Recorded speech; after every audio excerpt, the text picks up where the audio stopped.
Hello, welcome back. Thank you for tuning in for another real estate mini lesson. I'm Ed Pluchar with Real People Realty. Be glad to help you with all your buying and selling needs in the real estate market. Today we have a series of 5 questions. If you'll excuse me, I'm just tuning over to these popularly asked questions when you're touring a home. So you're on the buyer side and you're going to see a series of homes, and you're in the home and you just might have some of these questions. You're not sure what the answer is. So let's just take them on one at a time, and I'll give you my version of the answers. So number 1 is, can I use the bathroom?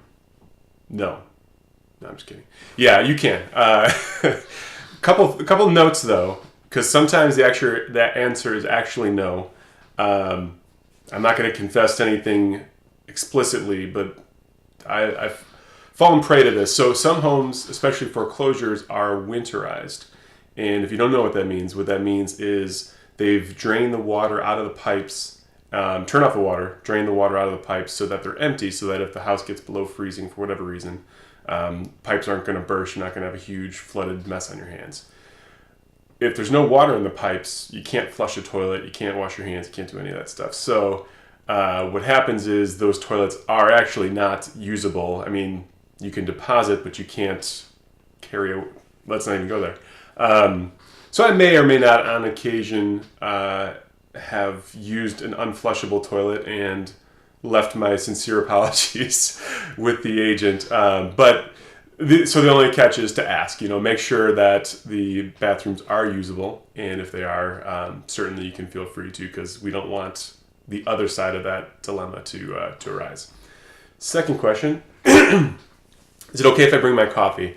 I'll be perfectly honest. I hardly ever notice if somebody's brought in coffee with them or not. Like, I just am not about people. I'm not that detail oriented. So if you bring in coffee and you're one of my buyers, I probably never saw it. I probably didn't even notice it. It's okay. The catch being, don't spill. Don't spill anywhere, because then we got to clean it up. And if we can't clean it up, I'm telling on you. I'm going to make sure the seller knows it wasn't me. I have your number, I have your email address, I probably have your real mailing address. That's all going to the seller. I'm ratting you out big time. I'm not, but we got to clean it up. Next, can I peek in the closet? This is easy. Yeah, you're buying a house. The seller's got to know people are going to be snooping around, looking everywhere they can reasonably look.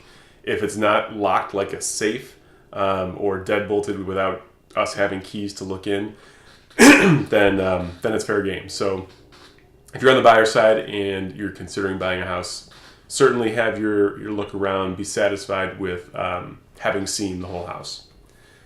Can I take a quick selfie with this awesome lemon-colored range?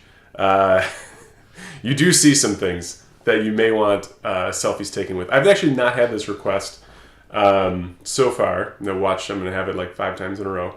But this is one where I would personally draw the line and say, this is personal property, and while this person agreed to have pictures taken and put online for the sale of their home, they didn't have them taken online for the purpose of exploitation and your personal satisfaction and entertainment. So in that case, it's more of a privacy issue and a permission issue.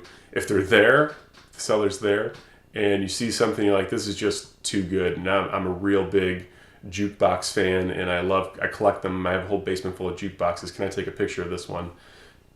If you've got permission, that's fine. That's a different thing. But assuming permission is probably not apropos, and I'd say just hold keep the smartphone in the pocket on that one. Can I plop down on that Chase lounge? Yeah, this is kind of middle ground. I mean, if it's for the most part, I've had people sit down on the furniture, and it's not too big of a deal.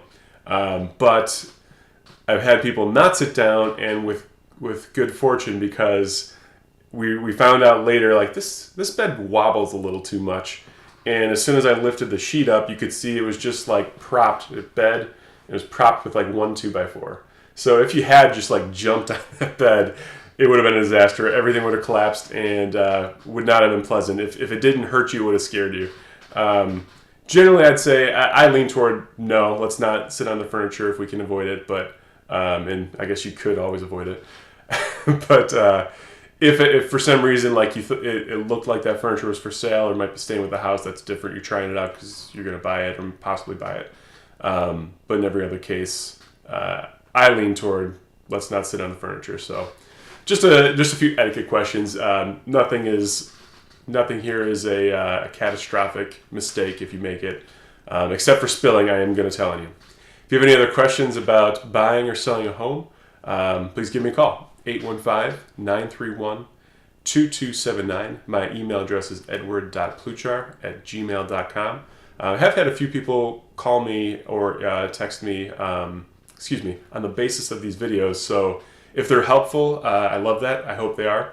If you have any questions that you'd like me to answer in a future video, please also send those to edward.pluchar@gmail.com, and I'd be glad to take those in a future video. Thank you very much.